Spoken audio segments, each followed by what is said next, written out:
오늘 말씀의 제목이 보는 자와 보지 못하는 자, 이렇게 말씀의 제목을 정하고 잠시 말씀 생각해 보고 함께 기도하려고 합니다. 우리가 방금 읽은 이 말씀은 너무 잘 아는 말씀입니다. 예수님께서 이제 십자가 지시기 직전에 이 십자가 지시기 위해서 잡히기 전에 있었던 몇 가지 중요한 사건 중에 하나가 성찬식, 제자들과 함께 했던 성찬식이 있고요. 그래서 이 성찬식은 복음이 전해지는 곳이면은 모든 곳에서 다 성찬식을 하게끔 되어 있습니다. 그 다음에 또 하나는 제자들의 발을 씻겨 주셨던 세족식. 순서상으로는 목요일 저녁에 세족식을 하고 그 다음에 성찬식을 했다, 이렇게 이제 볼 수 있습니다. 그런데 이 세족식과 성찬식은 주님께서 베푸신 이 중요한 성례가 되는 것이죠.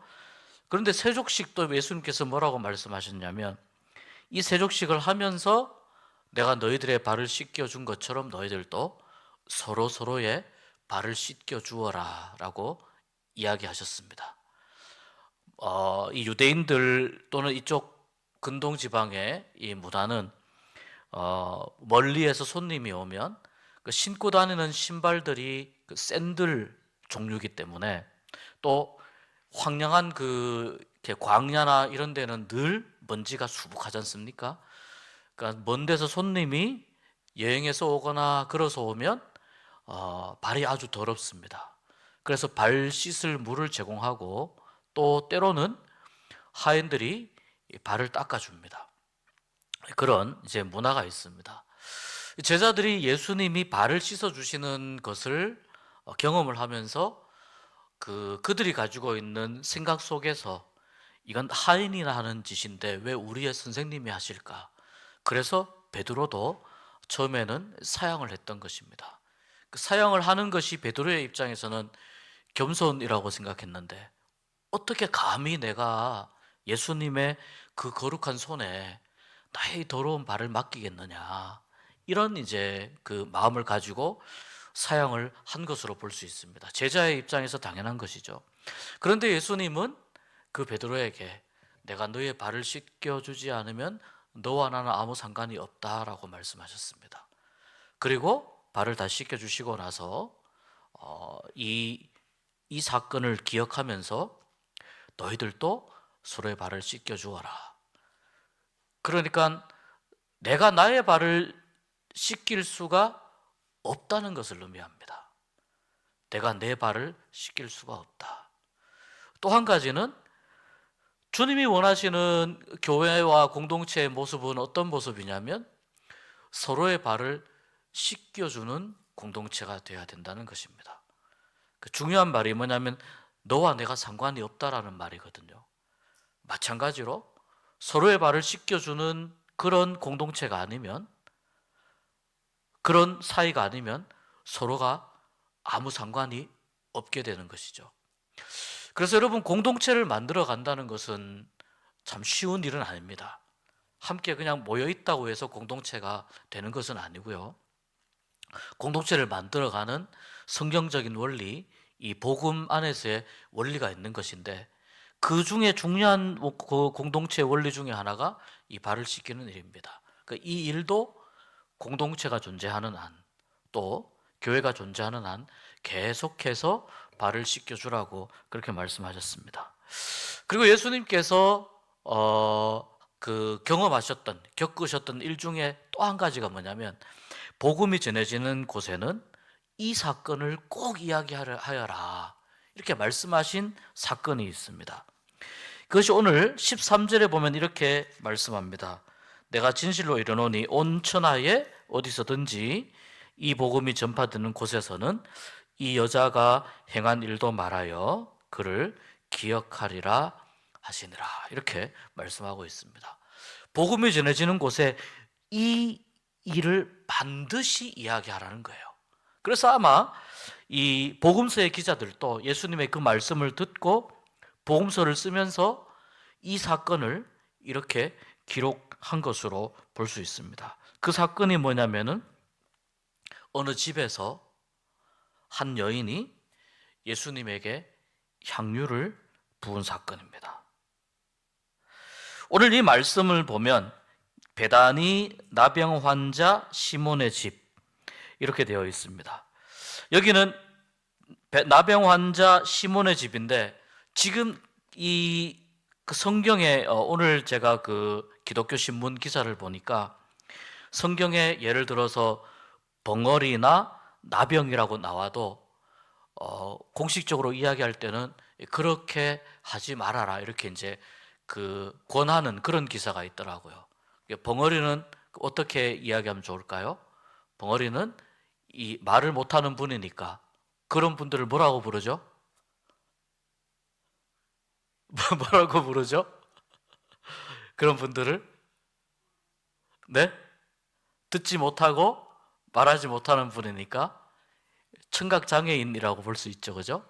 예. 그렇게 볼 수 있고 또 이 나병은 그 요즘 뭐라고 부르죠?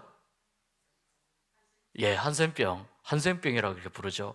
그러니까 성경에는 이렇게 원문 그대로 옮겨놨는데 지금 이 시몬은 현재 한센병을 앓고 있는 사람은 아닙니다. 한센병을 앓으면 이 마을에 살고 있을 수가 없어요. 쫓겨나야 됩니다. 가족들과도 떨어져야 되고 그리고 한센병을 앓고 있으면 사람들과 접촉도 할 수 없고 당연히 예수님도 접촉할 수가 없습니다. 물론 예수님은 접촉함으로 인해서 그 사람을 만져줌으로 인해서 한센병의 근원을 제거할 수 있는 분이시지만 오늘 성경 말씀에는 이 시몬이 예수님을 초청한 것으로 보입니다. 그러니까 이 시몬은 과거의 나병 환자였었던 사람이다라고 볼 수 있는 겁니다. 과거에 나병 환자였었는데 한센병 환자였었는데 지금은 완치된 사람이라는 거죠. 그 사이에 무슨 일이 있었을까요? 그 사이에 성경이 이야기해 주지 않지만 우리가 이 예수님께서 이 집에 계신 것으로 보아 미루어 짐작컨대 예수님의 은혜로 예수님의 은혜로 시몬의 한센병이 완치된 경험이 있을 겁니다. 그래서 시몬이 예수님께서 예루살렘에 오셨다고 하니까 이 베다니와 예루살렘은 가깝습니다. 그러니까 자기 집에 초대를 해서 음식을 대접하는 것입니다. 음식을 정성껏 대접하는 것입니다. 오늘 말씀에 보면 그냥 한 여자가 이렇게 나옵니다. 그런데 이 요한복음에도 그렇고 마가복음에도 그렇고 이 기록이 나오는데 말씀이 나오는데 요한복음에는 나사로가 사는 마을이다. 죽었다가 살아난 나사로가 사는 마을이다. 이렇게 이 사건을 시작을 해요. 조금씩 좀 달라요. 그래서 사실은 이 사건은 한 번만 일어난 사건은 아니고 또 왜냐하면은 누가복음에 또 이와 비슷한 사건이 있는데 누가복음에 기록된 이 예수님의 발에 또 향유를 부은 여인의 그 기록은 이 사건과는 별개의 사건이다라고 보는 게 대체적인 견해입니다. 그러니까 상당히 많은 사건들이 비슷한 사건들이 있었을 것이다. 베다니에 나사로가 살았는데 죽었다가 살아난 나사로가 있었다. 그리고 요한복음 12장에는 예수님의 이 머리에 향유를 부은 여인이 마리아로 나옵니다. 이 마리아는 나사로의 여동생 마리아입니다. 마르다와 마리아. 여기도 보면 그 요한복음 12장에도 보면 마르다는 열심히 음식을 만들고 있어요. 근데 마리아는 뭘 하냐면 예수님께 향유를 부어요. 그 이전에도 한번 예수님이 이 집에 간 적이 있죠. 그때도 마르다는 뭘 했어요? 음식을 만들었어요. 마리아는 예수님 앞에 와서 말씀을 들었어요. 잘 안 바뀌는 것 같아요. 그때 한번 그런 사건이 있었으면 이번에는 마리아가 열심히 음식을 만들고 마르다가 향유를 가지고 와서 부었으면 어땠을까? 사람이 잘 안 바뀌는 것 같아요. 그 자기 스타일대로 가는 거죠. 끝까지 자기 스타일대로 가는 거죠. 그 마르다는 음식을 만들고, 이게 요한복음 12장에 이 기록이 나옵니다. 마가복음은 이제 오늘 말씀과 좀 비슷합니다. 그 베다니 나병 환자 시몬의 집에 한 여인이 예수님께 와서 옥합을 깨뜨리고 예수님의 머리에 부었다. 자, 이 사건을 보고 나서, 이 사건을 보는데 오늘 말씀의 포인트는 뭐냐면 관점의 문제입니다. 이 사건을 보는데 제자들이 이렇게 이야기합니다. 무슨 의도로 이것을 허비하느냐? 무슨 의도로 이것을 허비하느냐? 이것을 비싼 값에 팔아 가난한 자들에게 줄 수 있었겠도다. 팔아서 가난한 사람들에게 주면은 꽤 많은 사람들을 도울 수 있지 않겠느냐라고 제자들이 화를 냅니다. 얼핏 생각하면 이건 이 여인의 개인적인 그 재산이잖아요. 여인의 개인적인 재산이잖아요. 그러면 이 말씀이 자연스러우려면 제자들이 보고 아까워하여 이르되, 이렇게 기록이 되는 게 맞는 거죠. 제자들이 이 향유를 지금 여인에게 맡겨 놓은 겁니까? 우리 건데 좀 보관해 달라고 해서 이 여인이 그걸 가져다가 깨뜨리고 예수님께 부은 겁니까? 그게 아니죠. 자기의 향유를 깨뜨리고 예수님께 부었는데 제자들이 왜 화를 낼까요? 제자들이 왜 화를 내고 있을까요? 제자들은 지금 예수님과 함께 밥 먹는 이 시간을 너무나도 인간적인 시간으로 생각하고 있습니다. 이런 거 아니겠습니까? 예수님에게만 부으니까 좀 질투도 나고 속상하기도 해요. 그러니까 뭐냐면 나도 있는데, 옆에 나도 있는데, 나도 향유 좋아하는데 왜 예수님에게만 그렇게 친절을 베푸냐는 거예요. 왜 예수님에게만 그렇게 집중하고 우리 모두 다 같이 초대한 것 아니냐. 근데 왜 이렇게 예수님과 우리를 차별 대우하느냐. 아니면 정말 제자들이 정말 가난한 사람들에게 관심이 많고 가난한 사람들을 평소에도 열심히 도와주었기 때문에 이거는 아깝다 못해서 너무너무 화가 나는 일이다, 이런 마음으로 이 여인이 옥합을 깨뜨리는 그 장면을 바라보았을까요? 그것은 아닌 것 같습니다. 그러니 이 제자들이 지금 하고 있는 이 행동은 자기들이 갖고 있는 본래의 마음을 감추기 위한 어떤 합리화하는 그러한 모습으로 보여집니다. 그러니까 어떤 마음을 숨기고 있는 거예요. 제가 추측컨대 그 중에 하나는 이런 것 아닐까. 나도 향유 좋아하는데. 그렇잖아요. 맛있는 음식이 이렇게 있으면은 나도 그걸 먹을 줄 아는데 주인이 의도적으로 내가 좋아하는 음식을 자꾸 저쪽에 멀리 갖다 놓으면 짜증이 나지 않습니까? 초청을 해놓고 그럼 짜증이 나잖아요. 그러니까 제자들의 입장에서는 나름대로 우리를 홀대하고 있다. 그리고 이렇게까지 대접하려고 했다면 조금 더 융숭하게, 이 정도의 비싼 물건을 깨뜨릴 마음이 있었다면 좀 더 융숭하게 잘 대접할 수 있지 않았겠느냐. 우리는 홀대받는 느낌을 제자들이 가지는 겁니다. 그래서 이 자기들의 그 마음을 숨기기 위해서 가난한 사람들에게 이것을 팔아서 그들을 도와주는 것이 더 좋지 않겠느냐. 그러니까 예수님이 이렇게 말씀하시는 겁니다. 너희가 어찌하여 이 여자를 괴롭게 하느냐? 너희가 어찌하여 이 여자를 괴롭게 하느냐? 그가 내게 좋은 일을 하였느니라. 지금은 누구의 시간이냐면 예수님의 시간입니다. 이걸 제자들이 모르고 있는 겁니다. 평상시와 똑같은 마음으로 행동하고 말하고 다니고 있는 겁니다. 지금은 다시 오지 않을, 불과 하루 이틀이면은 예수님이 돌아가시는데 다시 오지 않을 예수님과 함께하는 마지막 시간이라는 의미입니다. 그렇다면 누구에게 집중을 해야 될까요?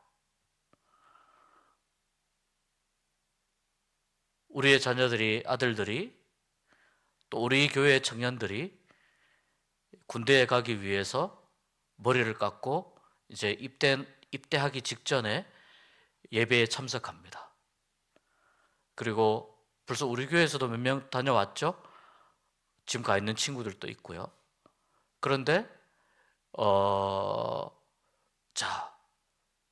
그 친구가 군대 가기 전에 교회에서 드리는 마지막 예배인데, 우리가 이 예배를 하나님을 높이는 시간이 예배이지만 마지막 예배를 드리러 온 그 친구에게 조금 더 의미 있는, 그리고 하나님께서 너를 정말 지켜주실 거야, 이러한 마음으로 우리가 축복하면서 박수치고 기도하면서 보내잖아요. 근데 그 친구에게 막 격려하고 박수치고 기도했는데 옆에 어떤 분이 있다가 제대한 지 한 10년 넘었는데 나는 군대 갈 때 저런 거 안 해주고 나도 군대 갔다 왔는데, 이건 말이 안 되는 거잖아요. 그러니까 집중해야 될 때가 있다는 거예요. 집중해야 될 때가 있고 집중해야 될 사람이 있다는 거예요. 지금은요, 예수님께 집중해야 된다는 겁니다. 그래서 예수님이 이렇게 말씀합니다. 그가 내게 좋은 일을 하였느니라. 어쩌면 예수님께서 이 땅에서 공생애를 사시면서 사람들이 예수님께 찾아와서 예수님께 드린 어떤 약간의 그 사치, 약간의 그 어떤 조금 그런 어떤 그 호화로움, 그것을 허락하신 유일한 사건이 아닌가라는 생각이 듭니다. 왜냐하면 십자가 죽음을 앞두고 있기 때문입니다.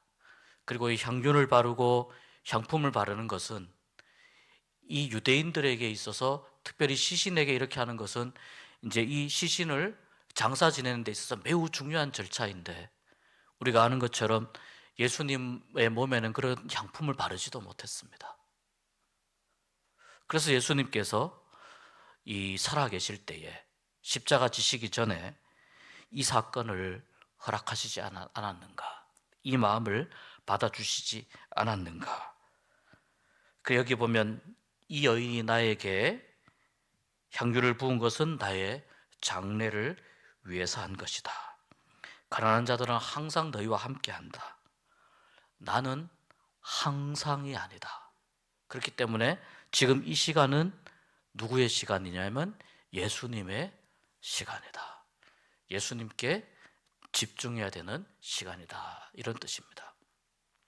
조금 결은 다르지만 우리가 이렇게 지금 금요 성령 집회로 나와 있습니다. 금요 성령 집회에 나와서는 우리가 어디에 집중하는 시간이 되어야 될까요? 하나님께 기도하는 데에 집중해야 되는 것이죠. 하나님께 기도하기로 교회가 시간을 정하고 약속을 하고 하나님 앞에 나와서 기도를 합니다. 그러니까 이 시간, 하나님께서는 우리의 기도를 정말 듣고 싶어 하십니다. 또 우리의 기도를 들어주기를 원하십니다. 우리는 기도에 집중해야 될 의무가 있는 사람들입니다. 그리고 우리는 또한 기도에 집중해야 할 권한과 자격도 있는 사람들입니다. 아무나 기도에 집중할 수 없고 아무나 기도에 참여하기가 어렵습니다. 그러나 하나님은 우리의 기도를 들어주기를 원하시는 줄 믿습니다.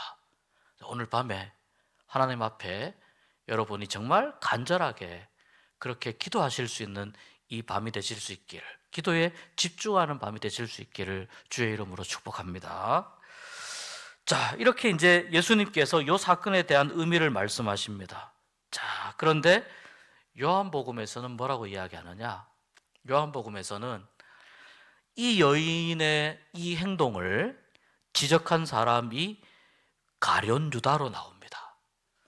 가룟 유다로 나오고요. 그리고 가룟 유다는 돈꾀를 맡았는데 가룟 유다는 그 돈에 욕심이 많은 사람이었다. 이렇게 기록을 합니다.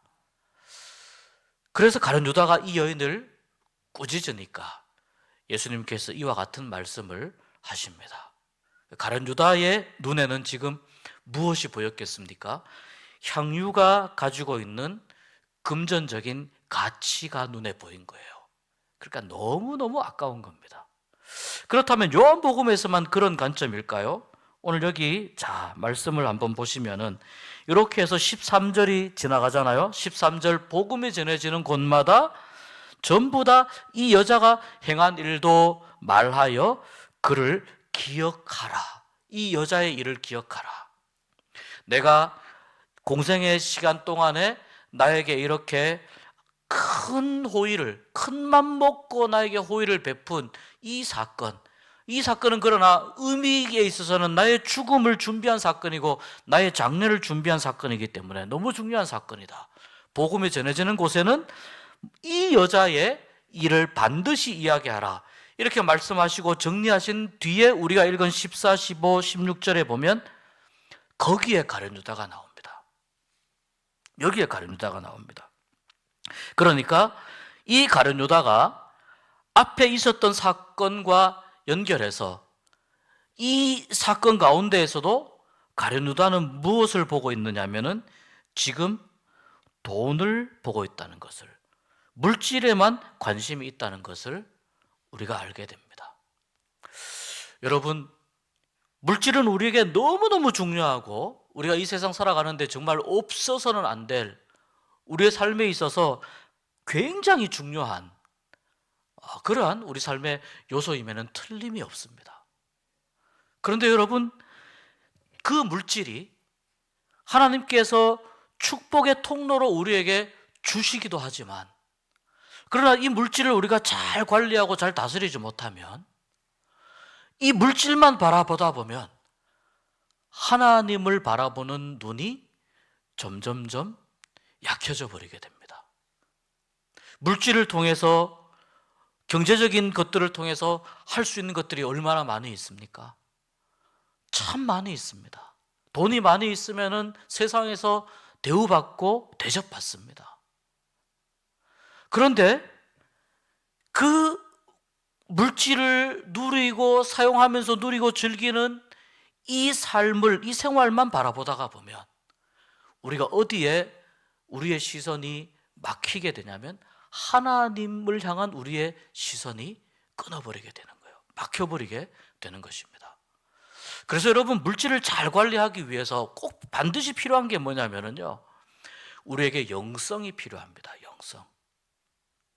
물질을 잘 관리하는 것은 아주 뛰어난 영성의 측면이라고 볼 수 있습니다. 영성을 잘 관리하기 위해서는, 좋은 영성을 가지기 위해서 우리에게 필요한 것은 아주 신앙의 기본적인 것이죠. 말씀과 기도입니다. 이 두 가지입니다. 우리 교회는 이 두 가지가 너무너무 필요한 교회라고 제가 여러 번 말씀드린 기억이 납니다. 아무튼 가룟 유다는 지금 무엇을 보고 있습니까? 물질을 보고 있다 보니까 지금 예수님의 장례와 지금 이 시간이 어떤 시간인지 이런 거에 대해서 전혀 지금 가룟 유다가 캐치를 하고 있지 못한 것입니다. 오늘 이 말씀에 보면은 예수님을 보는 사람과 예수님과 함께 있지만 예수님을 보지 못하는 사람으로 나누어지는 것을 봅니다. 예수님을 보는 사람은 믿음으로 보는 사람입니다. 그 사람은 지금 예수님과 함께하는 이 시간이 얼마나 소중하고 얼마나 귀한 시간인지 알고 있습니다. 그래서 자기에게 있는 가장 소중한 것을 예수님께 드려도 전혀 아깝지 않은 마음으로 예수님께 자기의 가장 소중한 것을 드려서 헌신하고 있습니다. 제자들은 어떻게 생각합니까? 지금까지 3년 동안 예수님과 함께 생활해 왔습니다. 그리고 오늘 이 밤도, 오늘 이렇게 이 시몬의 집에서 같이 밥 먹는 이 시간도 지금까지 해왔던 것처럼 그렇게 예수님과 함께 밥 먹는 시간 중에 한 시간이라고 제자들은 생각을 합니다. 제자들은 앞에 십자가의 사건이 일어날 것인지, 예수님이 죽을 것인지, 예수님이 사흘에 부활할 것인지에 대해서 아무 생각이 없어요. 예수님과 가장 오랫동안 함께 생활했지만 제자들은 지금 예수님과의 이 시간이 오늘도 내일도 그 다음 날도 계속 이어질 것이라고 그렇게 생각을 합니다. 그런데 예수님과의 시간은 더 이어지지가 않습니다. 그리고 나서 목요일 저녁 마지막 유월절 식사 이후에 예수님과 함께하는 시간은 제자들이 하고 싶어도 이제는 할 수 없는 시간이 되어버립니다. 어느 누가 우리에게 이런 시간이 올 것이라고 생각이나 했겠습니까? 어느 누가 우리가 더 이상 예수님과 함께 밥을 먹지 못하고 예수님과 함께 이야기 나누지 못하고 예수님과 함께 여행하지 못한다고 어느 누가 생각을 했겠습니까? 그런데 지금 이 시간이 그 마지막 시간이라는 겁니다. 그런데 제자들은 그것을 보지 못하니까, 예수님과의 마지막 시간이라는 것을 믿음으로 바라보지 못하니까 지금 그 장소에서 향유가 낭비된다고만 생각한 것입니다. 우리가 푸대접 받는다고만 생각한 겁니다. 그리고 우리에게도 좀 잘해줄 수 있는데라고 생각한 겁니다. 서운하고 아쉽고 또 때로는 질투나는 마음도 그 안에 있는 겁니다. 그래서 이 여인을 제자들이 꾸짖습니다. 가룟 유다가 또 이 여인을 꾸짖습니다. 여러분, 그런 것입니다. 보는 자와 보지 못하는 자는 분명히 존재해요. 함께 예배를 드리고 있어도 어떤 이의 마음속에는 하나님의 말씀이, 또 어떤 이의 마음속에는 주님이 주시는 은혜가 분명히 그 마음 가운데 채워지고 그 사람에게 하나님의 은혜로 새롭게 하는 그런 은혜가 나타나는데, 똑같은 장소에 똑같은 시간에 똑같은 예배를 드리고 있어서 어떤 이의 마음속에는 주님을 바라보는 어떤 그 시선을 가로막는 그런 무슨 장애물이 있다는 것이죠. 그 장애물이 어떤 경우에는 두려움일 수도 있고, 어떤 경우에는 내가 미처 다하지 못한 어떤 일일 수도 있고, 어떤 경우에는 내가 굉장히 힘들었던 상처받았던 일일 수도 있고, 여러 가지 다양한 일들이 있을 수 있지만 주님을 바라보는 그 눈이, 그 시선이 막혀서 더 이상 주님을 바라보지 못하고, 하나님 앞에 예배하러 나왔는데 예배 안에서 온전히 은혜를 누리지 못하고, 하나님 앞에 기도하러 나왔는데 기도의 은혜를 누리지 못하고, 그렇게 아쉽게 서운하게 그렇게 집으로 발걸음을 돌리는 경우들도 있다는 거예요. 같은 세상 안에 살아갑니다. 슬픔이나 환난이나 힘든 일이나 어려운 일 때문에 우리는 우리의 시선이 자주 가로막히는 것을 봅니다. 우리가 주님을 바라보는 눈이 흐려지고 희미해지는 그러한 경우를 우리가 발견합니다. 근데 여러분, 왜 예수님께서 어디든지 복음이 전해지는 곳에 이 여자가 행한 일도 말하여 그를 기억하라 이렇게 말씀하셨냐면, 이 여인이 보고 있는 지금 이 시선이 너무너무 중요하기 때문입니다. 이 여인이 믿음으로 바라보고 있는 이 예수님을 바라보는 시선이 너무 중요하기 때문입니다.